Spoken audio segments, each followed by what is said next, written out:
Now it's 12:15. Time for Desert Island Discs.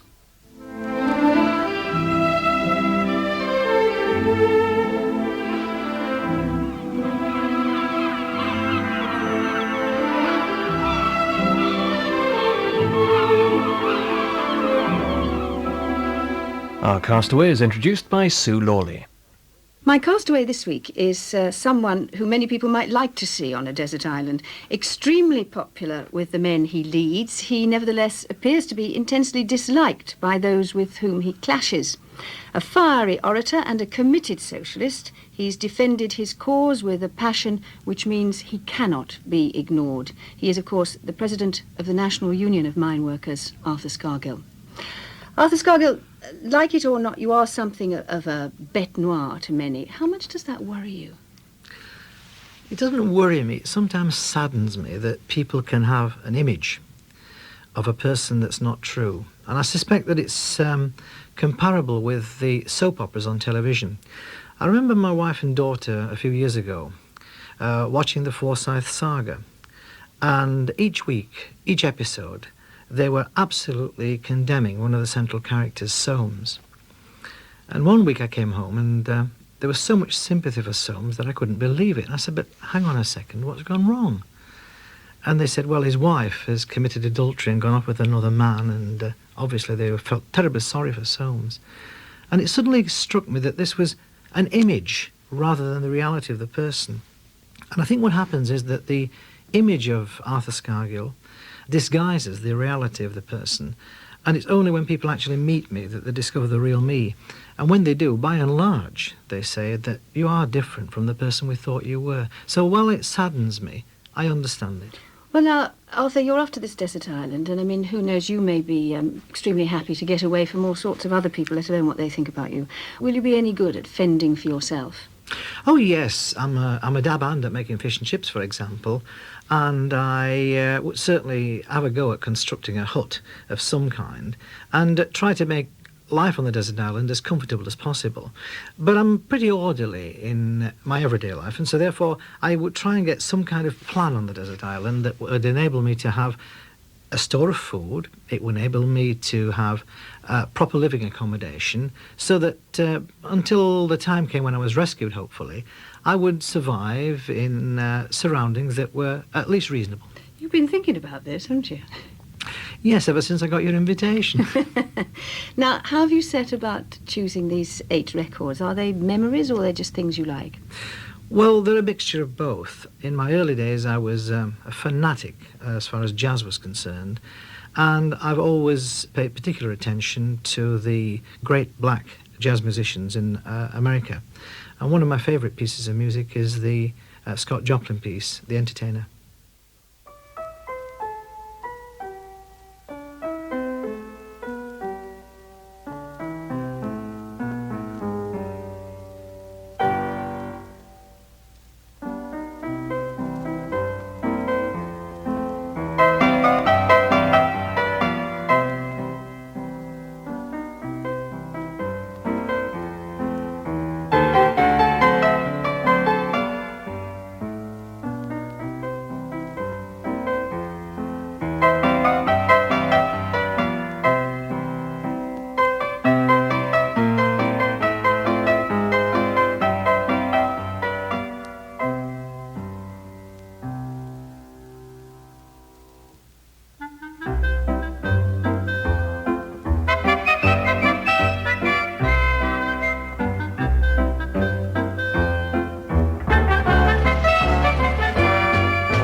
The Entertainer by Scott Joplin from the original Sting soundtrack. Arthur Scargill, is there something of the entertainer in you, do you think? Oh, yes, I think there is. Particularly when I appear on a public platform and make a public speech.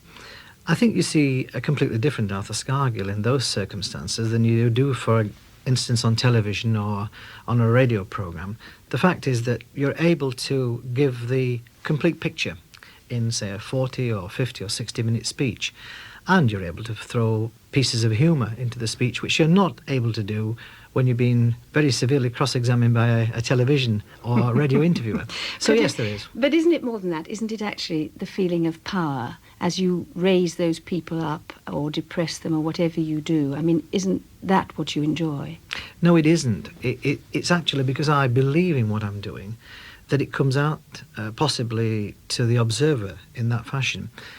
I find that because I believe so passionately in what I do, that it communicates itself to the audience, and that's the reason that you can feel the audience going with you and coming to its feet at certain points, clapping you very loudly.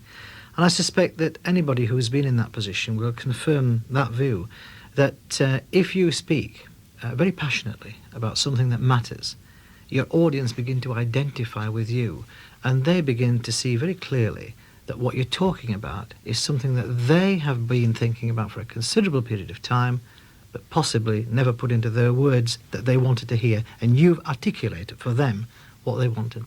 I find that, by and large, I'm able to communicate with people extremely well from a public platform. I prefer a public speech, for example, than a lecture. It allows me to really have a go. Let's go back to the very beginning. You as a little boy, did you always want to have a go? I was always a bit of a rebel. Even at school, I had a habit of questioning and wouldn't allow the teacher to simply say something without me asking why. And were you popular with the other children? Yes, I found that I was reasonably popular with the other kids at school. I played soccer. I was a soccer fanatic. I also was pretty good at wrestling, and later in life, of course, for 10 years I did judo. But I was reasonably popular with the lads. And it's all coming useful. It's all coming useful, particularly in certain instances when telephone kiosk doors have been wrenched open and blokes with snooker cues have appeared. Now, you were an only child, Arthur. Yes, I was. Can you remember your mother? Because she died when you were quite young, didn't she? She died actually when I was 18. I remember my mother with probably more vivid recollection than anything else in my life. It was the most devastating period of the whole of my life when she died. And for 3 months, it literally rendered me unable to function properly. I was very, very close to my mother because my father in the Second World War was in the Royal Air Force. And so my mother and I became inseparable. And she died when she was 50 years of age. She was a Christian. She was a very lovely woman. And obviously I loved her very much indeed.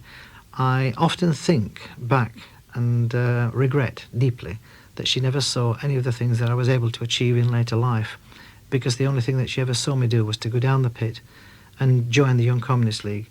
And both of those things she disapproved of because she didn't want me to get hurt down the pit, and she didn't want me to get hurt by joining the Young Communist League. Do you think she would have been proud of you today? I'm sure my mother would have been as proud of me as I was of her. Shall we have another record? Yes, I think a record that epitomises my feeling about my mother. She was a Christian, incidentally so am I. It's a beautiful hymn. It's called "O Love That Will Not Let Me Go."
the hymn "O Love That Will Not Let Me Go," sung by the London Emmanuel Choir.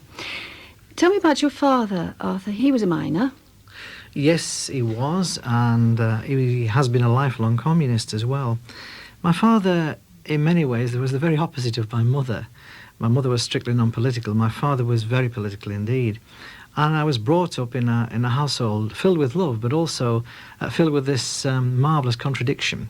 My mother, who used to go to church, and my father, who used to go to the Communist Party meeting and to the meetings of the National Union of Mine Workers. Were there lots of arguments in the house then? Oh no, there were no arguments in the house, funnily enough. My mother totally supported my father, absolutely loved him, and of course it was reciprocated. But I found that I used to have lots of discussions with my father, although he never ever tried to persuade me to adopt his political persuasion. He thought it was best that I make up my own mind. And it wasn't until I was about 14 that I asked him if I could go to a political meeting with him. So what was it like, that first descent into your father's habitat, if you like? The first day at work was almost indescribable. I remember walking the pit yard at Woolley, which is a colliery to the north of Barnsley. And it was a dank, dark morning. And I was put into the engineer's office to await the big man coming along. There were about 6 of us waiting.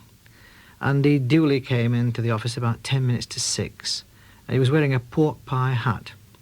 And he says, "What we got here?" And what we got here, of course, was 6 young lads who were terrified. And he told his assistant to take us down into the screens. Now, the screening plant was an area where you had a job picking out the rock from the coal as it went past on a conveyor belt. And we went across the pit yard and down some steps, under some very dark areas, and then down some more steps, into an area which I can only describe as being comparable to Dante's Inferno. The dust was so thick you couldn't see more than about 1 foot or 2 foot in front of you. And the noise was so intense that I actually learned within the space of 3 weeks to speak with sign language. I had to exist in that atmosphere for nearly a year, and it certainly had a tremendous influence on the way that I reacted towards other people. Can we hear your third record? My third record is one that I've always loved since I first heard it, and it's a section from Orpheus in the Underworld by Offenbach.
Orpheus in the Underworld by Offenbach, part of the overture played by the Royal Philharmonic Orchestra, conducted by Douglas Gamley. Why is it, Arthur Scargill, then, if being down the pit is such a noisy hell, as you describe, why is it that it has such a romantic image? If it's not being sexist, I suppose it's like being married. You have amazing rounds, but you always go back.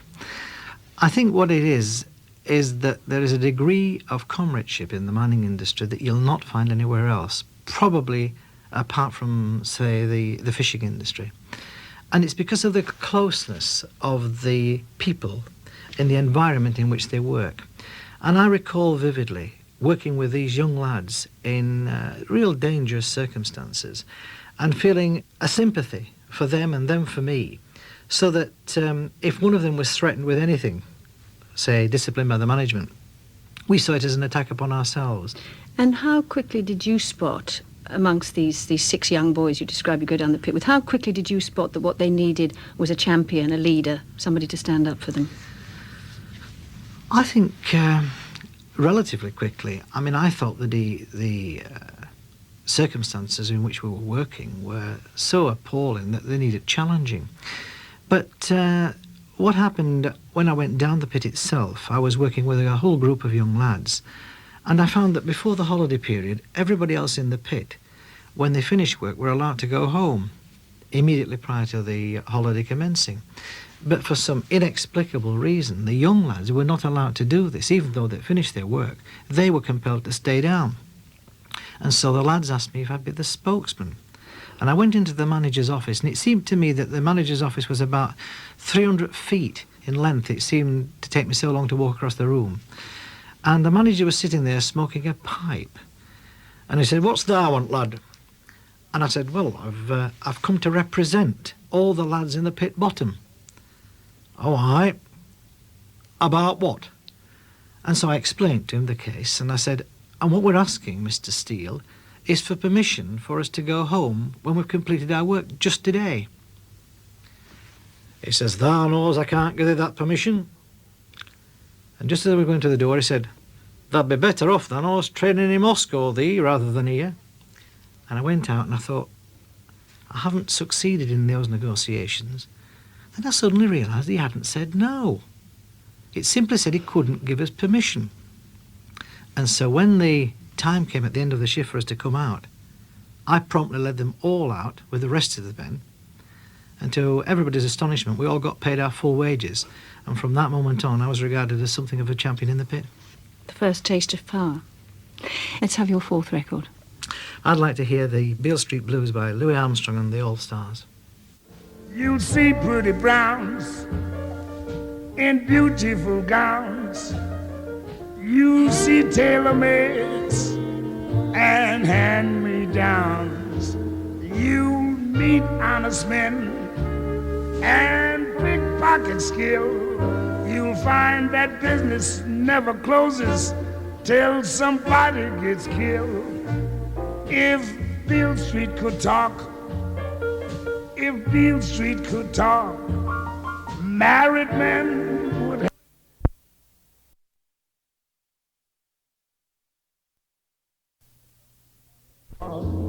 Except 1 or 2 who never drink booze, and the blind man on the corner who sings the Beale Street Blues. He said, "I'd rather be here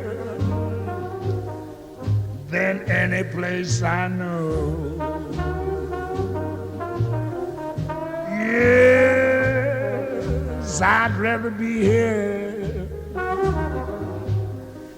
than any place I know. It's gonna take the sergeant for to make me go.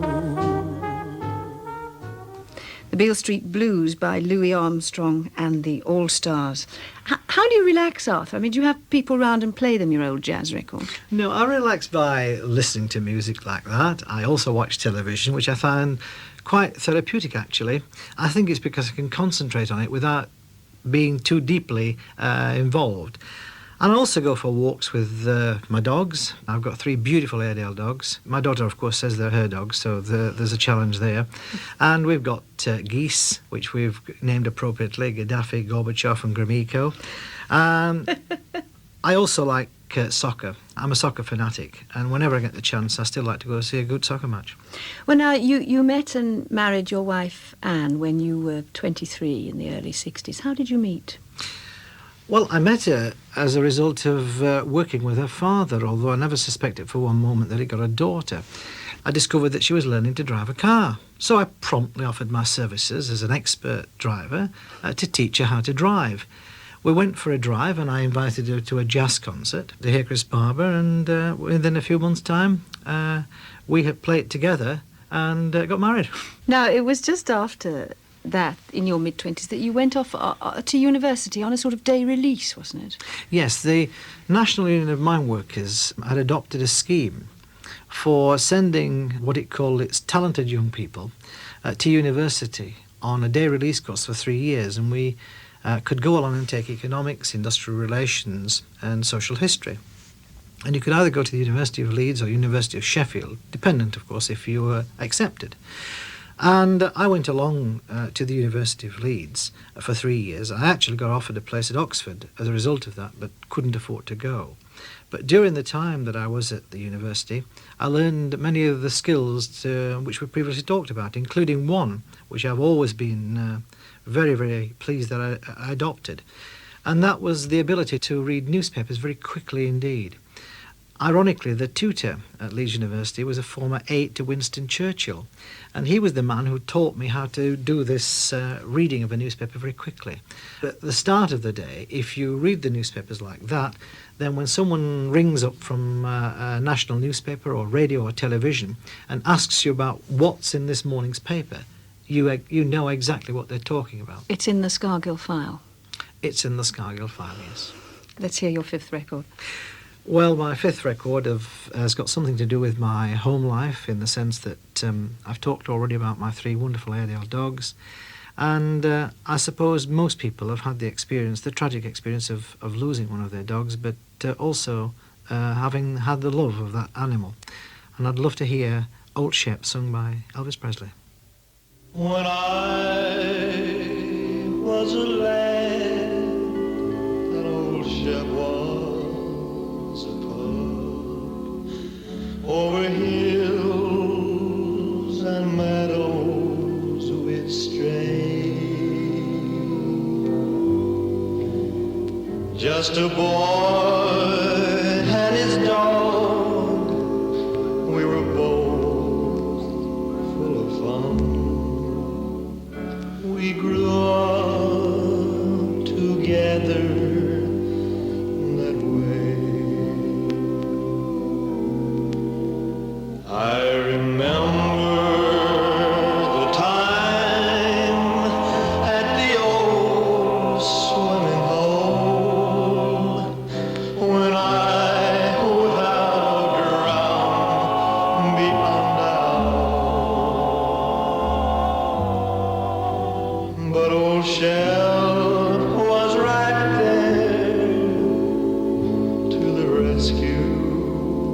He came, he jumped in and helped pull me out.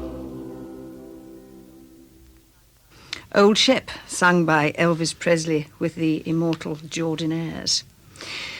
Well, Arthur Scargill, you rose quickly through the miners' ranks to become the local delegate and then the youngest ever regional president of Yorkshire, then national president, and in many ways the rest is history.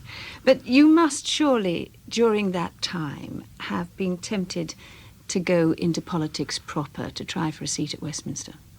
No, I haven't. Quite the reverse. I was actually tempted in my younger days, when I was 15, 16, 17, to try for a full-blooded political career, which would involve standing for the local council, which I did, and eventually, hopefully, standing for Parliament. And then I made a quite conscious decision to concentrate my work in the trade union movement, and I've never regretted it. It's interesting to note that I've been offered at least 6 parliamentary seats during the past 14 or 15 years. And I mean that quite seriously, that they were all offers of certain seats, and none of them was attempted to take. I've also been offered, of course, leading positions in the National Coal Board, and I wasn't tempted to take those either. But don't you feel in the end that Westminster is where the real power lies? Now, you promised you weren't going to tell jokes on this programme. No, I don't. In fact, quite the opposite. In real terms, power is in the trade union and labour movement, I suppose in the CBI and the Institute of Directors. It's not really comparable. If you're a backbench MP in Parliament and you look at the record, they can't get very much done. And that's not to criticise them, because they do as well as they're able in the circumstances that present themselves to them. But unless you're a cabinet minister, then really you're not in a situation or a position where you're going to be able to achieve anything.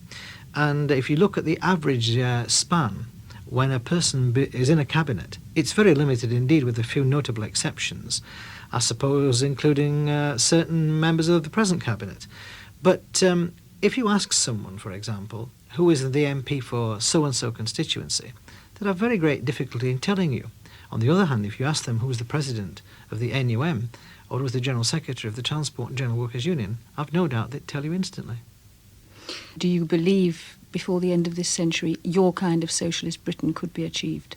Well, I'm not a dreamer, but what I am is a realist, and I think that it's a certainty that we'll have a socialist system.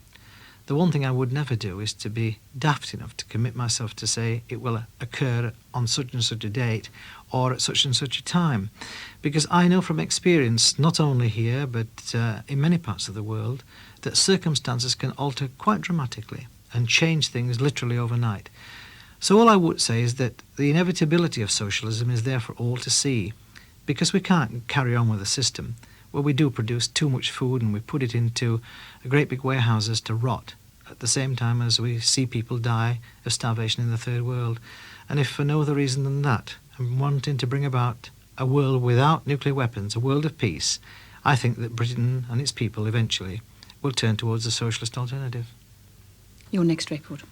My next record has nothing to do with my politics, although it is the 1812 Overture by Tchaikovsky, but I'd like it played, if I may, by the mass bands from the Miners' Concert in Yorkshire, because the first time I heard it, I also heard the legendary Paul Robeson, and I was so struck by the concert itself, but by the 1812 in particular, that it's always remained with me a firm favourite. So the 1812, please.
The 1812 Overture by Tchaikovsky, played by massed bands from Yorkshire, conducted by Ray Jenkins.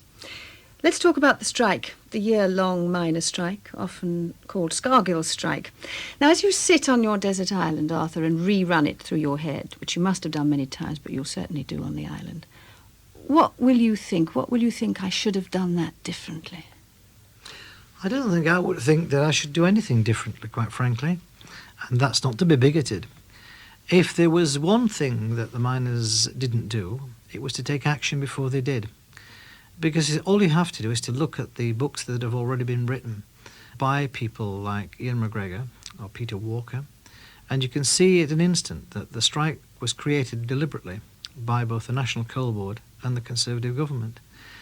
And I had actually warned in 1981-82 that it was the Coal Board and government's intention to bring about a pit closure programme. Tragically, not only were there many people outside the mining industry who didn't believe me, including the media, there were also sections of the miners' union who didn't believe me either. They thought I was scaremongering. They thought that I was just merely flying a kite. I think that the events over the past 3 or 4 years have demonstrated that I was absolutely correct. But in the end, you and they lost, so something must have been done wrong. Well, I don't accept that in the end we lost. I think that if you look at the strike itself and take it into context, I think you'll see that it led to an inspiration as far as the labour and trade union movement was concerned. And it's often been said, you know, in history that people have lost things. It was said the suffragettes lost. But as you and I talk here today, Sue, you know that the suffragettes didn't lose. It was said that the Tolpuddle martyrs lost. But when we look back, we know that the trade union movement in this country and in other parts of the world flourished because of their sacrifice. And I think that eventually we shall see not only the triumph of working people in establishing the right to work, but we shall see the establishment of socialism because of, and not in spite of, the miners' strike. But it was an enormous pressure. I mean, we know you're a workaholic, but nevertheless, you probably had very little sleep during that time. And this constant pressure, did you ever quietly, privately, briefly crack? Never once. And the reason's a simple one, Sue. I believed passionately in what I was doing, and I knew that the cause was absolutely right. And when I'm sitting on that desert island, I'll be able to sit back under that palm tree, looking out over that beautiful stretch of sand and say to myself, what I did was right. And above all, I never sold out the men. And I think that recent events have shown that they know very well that Arthur Scargill would never sell them out. But there's your wife and there's your daughter, both walking around bearing this name, Scargill, which, as we've said so many times, arouses all these emotions. They must sometimes wish they didn't carry that name. Well, of course, and they get into some real scrapes with it. I mean, my wife went to the dentist's in the middle of the miners' strike, and she went into the dentist's chair, and he looked at the card and he said, Scargill? And she said, "Rrr," because she had her mouth spragged open with these pincers. And he said, any relation to the miners' leader? And she shook her head. She said, no, none whatsoever. Which I think was prudent on her part at the time. The cock crewed. Shall we have your next record? Yes, I think it's an appropriate one as well at this stage, because looking back on the miners' strike, I think if Edith Piaf was to sing for me, No Regrets, it would epitomise what I feel. No, no regrets. No, I will have no regrets over things that went wrong. For at the last, I have learned to be strong. No, no regrets. No, I will have no regrets for this seed that is new. It's the love that is growing for you.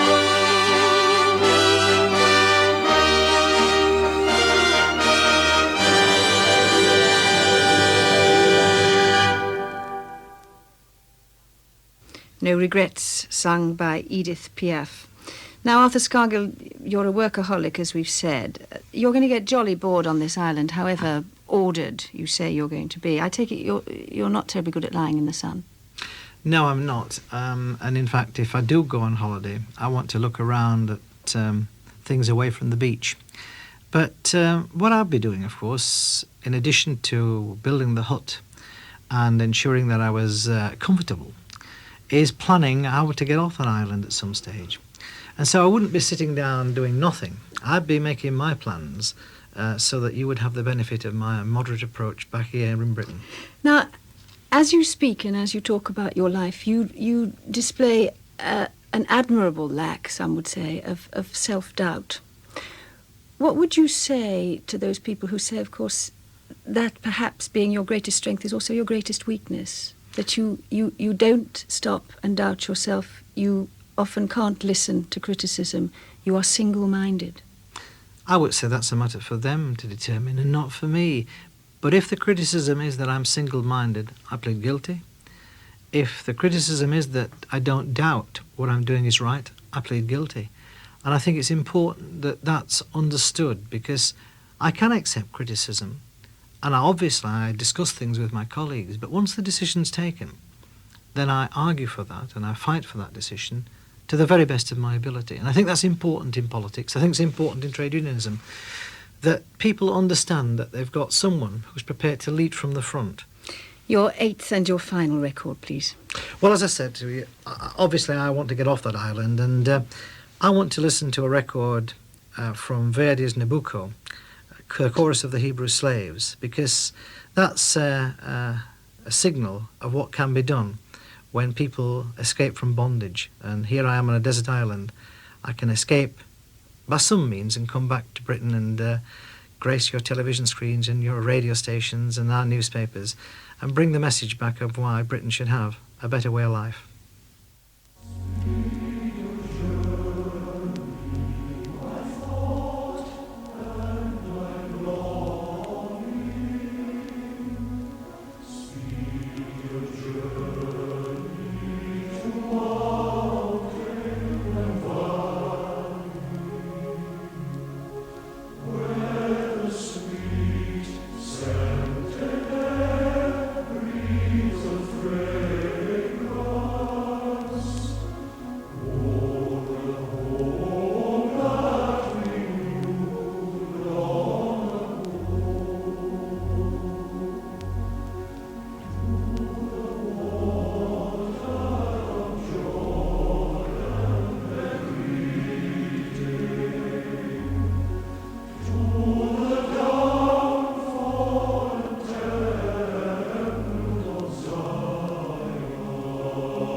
Chorus of the Hebrew Slaves from Verdi's Nabucco, sung by the Treorchy male voice choir. It's a wonderful sound, that, Arthur. It's beautiful.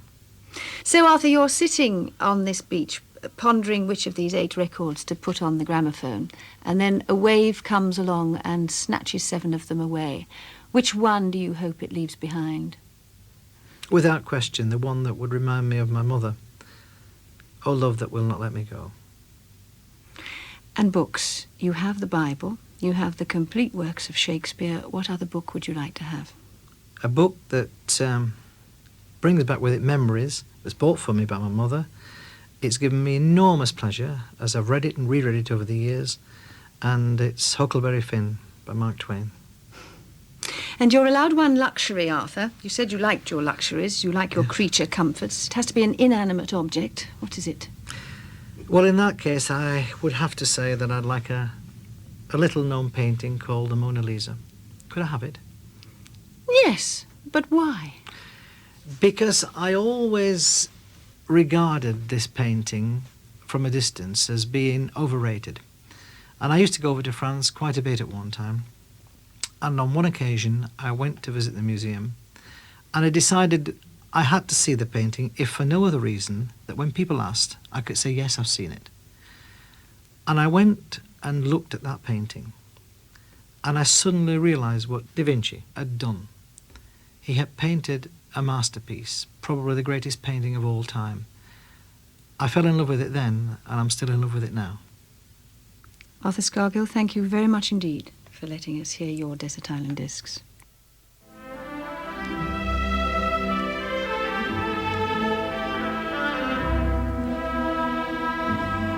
Sue Lawley was talking to Arthur Scargill. Desert Island Discs was created by Roy Plumley, and the producer is Ray Abbott.